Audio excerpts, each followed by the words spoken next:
గురూజీ 72 గంటల్లోనే ఫోన్ లోని అద్భుతమైన జ్యోతిష్య పరిష్కారం చూపిస్తారు. నమ్మండి, నమ్మకపోండి, ఇది నిజం. శ్మశాన కాళి రుద్ర చౌడీదేవి ఆరాధకులు నంబర్ 1 వశీకరణ స్పెషలిస్ట్. గురూజీ మనిషి పుట్టుక నుండి చనిపోయే వరకు వచ్చే అన్ని క్లిష్టమైన సమస్యలకు పరిష్కారం ఇక్కడ లభిస్తుంది. విద్య, ఉద్యోగం, వ్యవహారం, స్త్రీ ప్రేమ, పెళ్లి, సంతానం, స్త్రీ పురుష వశీకరణం, భూవశం, భార్యాభర్తల కలహాలు, కోర్టు సమస్యలు, విడాకుల సమస్యలు, చేతబడి, అప్పుల బాధ, ఇంకా మీకు ఎలాంటి సమస్యలు ఉన్నా 72 గంటల్లోనే శాశ్వత పరిష్కారం చేయబడును. ఓం శ్రీ గణేశాయ నమః. శ్రీ సరస్వత్యై నమః. శ్రీ పాదవల్లభ నృసింహ సరస్వతి. శ్రీ గురు దత్తాత్రేయాయ నమః. వక్రతుండ మహాకాయ కోటి సూర్య సమప్రభ నిర్విఘ్నం కురు మే దేవా సర్వకార్యేషు సర్వదా. ఓం అసాధ్య సాధక స్వామి అసాధ్యం తం కిం వద రామదూత కృపా సింధు మత్ కార్యం సాధేన ప్రభు. ప్రేక్షక మహాశయులందరికీ నమస్సుమాంజలు. ఈ జూన్ మాసం, ఈ జూలై నెలలో ఆయుష్, ఆరోగ్యాన్ని, ఐశ్వర్యాన్ని ఇవ్వాలని ఆ భగవంతుణ్ణి మీ తరపున కూడా నేను ప్రార్థిస్తున్నాను. మీకున్న కష్టాలన్నీ తొలగాలి, ఆనందంగా ఉండాలని మనసా వాచా ప్రార్థిస్తున్నాను. ఈ కార్యక్రమాన్ని మొదలు పెడుతున్నాను. కన్యారాశి జూలై మాసంలో ద్వాదశ రాశుల యొక్క మాస ఫలితాలు తెలుసుకుంటూ గోచార రీత్యా ఏ విధంగా ఉన్నాయో తెలుసుకుందాం. కన్యారాశి వారు అంటే ఉత్తరా నక్షత్రం 2, 3, 4 పాదంలో జన్మించిన వారు, హస్తా నక్షత్రం 1, 2, 3, 4 పాదంలో జన్మించిన వారు, చిత్తా నక్షత్రం 1, 2 పాదంలో జన్మించిన వారికి ఈ కన్యారాశి యొక్క ఫలితాలన్నీ కూడా వర్తిస్తాయి. మరి కన్యారాశి యొక్క ఫలితాలు వర్తిస్తాయి. మరి నక్షత్రం తెలియని వారికి మరి ఏ విధంగా చూసుకోవాలనేటువంటి భయపడాల్సిన అవసరం లేదు. మీ పేరులో మొదటి అక్షరం టో, పా, పీ, జా, షం, నా, టా, పే, పా అనే అక్షరములు మీ పేరులో గల వారికి ఈ కన్యారాశి యొక్క ఫలితాలన్నీ కూడా తప్పకుండా వర్తిస్తాయి. అయితే ఈ కన్యారాశి వారికి గోచార రీత్యా ఏ విధంగా ఉంది తెలుసుకుందాం. గ్రహస్థితి తర్వాత ఏ పనినైనా సులభంగా పూర్తి చేయగలుగుతారు. ఈ మాసంలో ఈ కన్యారాశి వారు విజయాన్ని పొందగలుగుతారు, విజయవంతంగా ముందుకు సాగగలుగుతారు. మీ తెలివితేటలే పెట్టుబడిగా ఉంటాయి. మీ తెలివితేటలతో తక్కువ సమయంలో బాగా సంపాదించాలన్నటువంటి ప్రణాళికలన్నీ పూర్తి చేసుకోగలుగుతారు. ఈ నెలలో మీ జీవితం ఒక మలుపు తిరిగేటువంటి సూచనలు కనిపిస్తున్నాయి.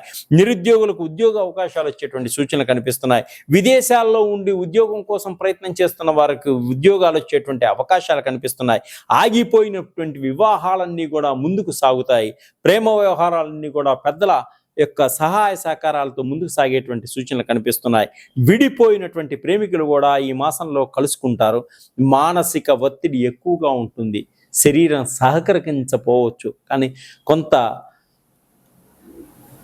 మీ జీవితంలో రెస్ట్ తీసుకోవడానికి ప్రయత్నం చేయండి. రాజకీయ నాయకులు ఇతరులకు యొక్క పన్నాగాలను పసిగట్టి ముందుకు సాగేటువంటి సూచనలు కనిపిస్తున్నాయి.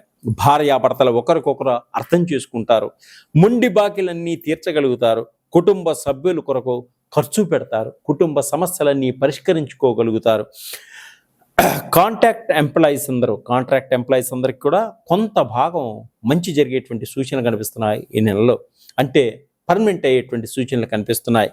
మీ పర్సనల్ జాతకం చూపించుకోవాలి అనుకుంటే ఎవరైనా తప్పకుండా నా నెంబర్ కాంటాక్ట్ చేయండి, తప్పకుండా చెప్తాం. ప్రైవేటు ఉద్యోగస్తులకు పై అధికారుల వలన మంచి లాభం కలుగుతుంది. వారి వలన మంచి ఉపయోగం కలుగుతుంది. పెద్ద పెద్ద కంపెనీలకి మీరు బదిలీ చేయించుకోవడం జరుగుతుంది. విదేశాలు వెళ్ళాలనుకునే వారి వల్ల కూడా ఈ అధికారుల యొక్క సహాయ సహకారాలు కూడా మీకు అందేటువంటి సూచనలు కనిపిస్తున్నాయి. కోర్టు కేసులన్నీ కూడా వాయిదా పడతాయి. పోలీస్ కేసులు, కొంత డబ్బు ద్వారా పోలీస్ కేసులన్నీ కూడా మీరు సమస్యలు పరిష్కరించుకోవచ్చు. కొత్త వారితో తిరిగే వారితో కొంత జాగ్రత్తగా ఉండండి.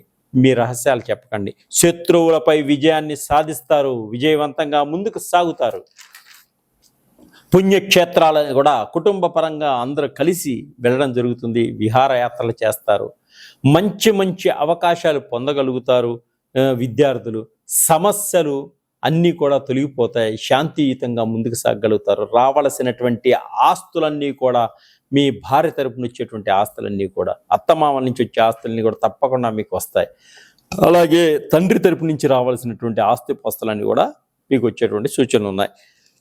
రావలసిన ఆస్తులన్నీ తప్పకుండా వస్తాయి. అలాగే సంతానం ఇంటిని పట్టించుకోకుండా దూరంగా వెళ్ళడం కూడా జరుగుతుంది. అంటే కొంతమంది సంతానం ఇంటికి దూరంగా ఉండేటువంటి సూచనలు కూడా కనిపిస్తున్నాయి. గృహాలు కొనుగోలు చేస్తారు, ఆగిపోయినటువంటి గృహ నిర్మాణాలన్నీ కూడా పూర్తి చేస్తారు. విదేశాల్లో కొన్ని గృహాలు కొనుగోలు చేసేటువంటి సూచనలు కనిపిస్తున్నాయి. విదేశాల్లో ఉద్యోగ ప్రయత్నాలన్నీ కూడా ఫలిస్తాయి. ప్రేమించిన వారు కుటుంబ సభ్యులతో మాట్లాడి వివాహం చేసుకునేటువంటి సూచనలు కూడా కనిపిస్తున్నాయి. ఆడపడుచులకు కొంత గొడవలు వచ్చేటువంటి సూచనలు కనిపిస్తున్నాయి. కుటుంబంలో కాంట్రాక్ట్లో ఉన్నవారికి, కాంట్రాక్ట్ బేసిక్లో ఉద్యోగం కోసం ప్రయత్నం చేస్తున్న వారికి తప్పకుండా కాంట్రాక్ట్ ఉద్యోగాలు పర్మనెంట్ అయ్యే సూచనలు కనిపిస్తున్నాయి. వ్యాపారస్తులకు మంచి లాభాలు వచ్చేటువంటి సూచనలు కనిపిస్తున్నాయి. ఈ జూలై మాసంలో పోలీసు, ఆర్మీ ఉద్యోగాల కోసం ఎవరైనా ప్రయత్నం చేస్తే తప్పకుండా ఉద్యోగాలు వచ్చేటువంటి అవకాశాలు ఉన్నాయి. నిరుద్యోగులు ఉద్యోగ సమస్యల నుంచి బయటపడతారు. ఇంకా మంచి ఫలితాలు పొందాలి అనుకుంటే శ్రీ వెంకటేశ్వర స్వామిని దర్శనం చేసుకోండి. శ్రీ లక్ష్మీ అమ్మవారిని శుక్రవారం పూట పాయసానాన్ని నైవేద్యంగా సమర్పించండి. తప్పకుండా మీకు మంచి ఫలితాలు ఉంటాయి. ఫిజికల్లీ హ్యాండిక్యాప్డ్ వాళ్ళకి కానీ, కొంతమంది బీదవారికి తప్పకుండా మీరు సహాయ సహకారాలు అందించండి. ఆర్థిక పరంగా బాగుంటారు, కుటుంబం కూడా శాంతియుతంగా ఉంటుంది. మీకు ఇంకా ఏమైనా పర్సనల్గా మీకు కావాలి అనుకుంటే జాతకపరంగా నా నెంబర్ కాంటాక్ట్ చేయండి. అద్భుతంగా మీకు నేను చెప్తాను. మీ యొక్క కష్టాలన్నీ కూడా తొలగిపోయే మార్గాన్ని కూడా నేను చూపించగలుగుతాను. సర్వే జనా సుఖినో భవంతు. ప్రేక్షకులందరికీ నమస్కారం. ఆషాఢ మాసం వచ్చింది. ఆషాఢ మాసంలో అంగరంగ వైభవంగా చేసుకునేటువంటి తెలంగాణ ప్రాంత బోనాలు పండుగను కనులారా చూద్దాం. ఈ తెలంగాణ ప్రాంతంలో అమ్మలను గన్న అమ్మ ఆ జగన్మాతను భక్తి శ్రద్ధలతో కొలుస్తారు ఈ తెలంగాణ ప్రాంత ప్రజలు. ఈ పండుగ అద్భుతంగా ఉంటుంది. ఆ జగన్మాతను బోనాన్ని సమర్పిస్తారు. ఇది ఈ తెలంగాణ యొక్క సాంప్రదాయం. బోనం అంటే భోజనం అని అర్థం. ఆ సమయంలో అమ్మవారు పుట్టింటికి వస్తారట. అమ్మలను గన్న అమ్మకు, ఆ జగన్మాతకు, శక్తి స్వరూపిణికి సారిని సమర్పించుకుంటారు ఈ ప్రాంత ప్రజలు. ఆ తల్లి చల్లని చూపులు మా మీద ఉండాలి అనేటువంటి ధోరణిలో ఉంటారు. ఒకప్పుడు తెలంగాణ ప్రాంతంలో ప్రేగు మహమ్మారి వచ్చి చాలామంది చనిపోవడం జరిగింది. ఆ సమయంలో ఆ అమ్మవారిని ప్రార్థించారు. అమ్మా, ఈ యొక్క వ్యాధి నుంచి మమ్మల్ని కాపాడు తల్లి అని ప్రార్థించారు. అప్పుడు ఆ అమ్మవారు ఆ ప్లేగు వ్యాధిని పారద్రోలారు. అప్పటి నుంచి కృతజ్ఞతగా ఈ బోనాలు పండుగను చేసుకుంటూ ఉన్నారు. తెల్లవారుజామున నిద్రలేసి ఆడపడుచులు తలారా స్నానం చేసి కొత్త వస్త్రాలను ధరించి అమ్మవారి వద్ద కొత్త పొయ్యిని తీసుకుని అక్కడ కొత్త కుండలో బియ్యాన్ని, పాలుని, బెల్లాన్ని వేసి పాయసాన్ని చేస్తూ పైన చుట్టూ వేపాకులను పెట్టి దాని మీద మరొక కొత్త కుండను ఉంచి రంగురంగులుగా తీర్చిదిద్ది దానిపైన దీపాన్ని వెలిగిస్తారు.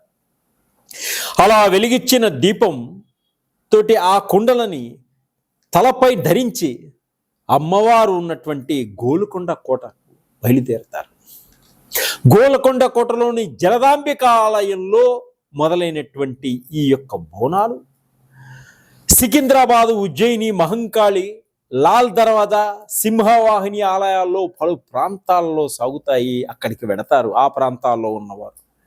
డప్పుల మోతలతో, గజ్జల సవళ్లతో, పోతరాతుల విన్యాసాలతో వేడుకగా జరిగే ఈ ఉత్సవాలే తెలంగాణ ప్రాంతంలోని బోనాల పండుగ. రంగరంగ వైభవంగా, కన్నుల పండుగ. ఆత్మీయులు, బంధువులు అందరూ కలుసుకుని ఏకంగా ఈ పండుగను సాగించుకుంటారు ఈ తెలంగాణ ప్రాంతంలో.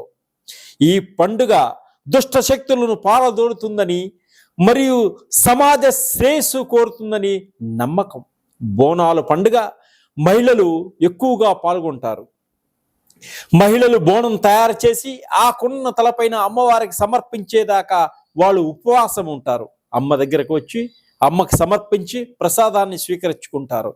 ఈ పోతరాజుల విన్యాసాలను చూస్తారు.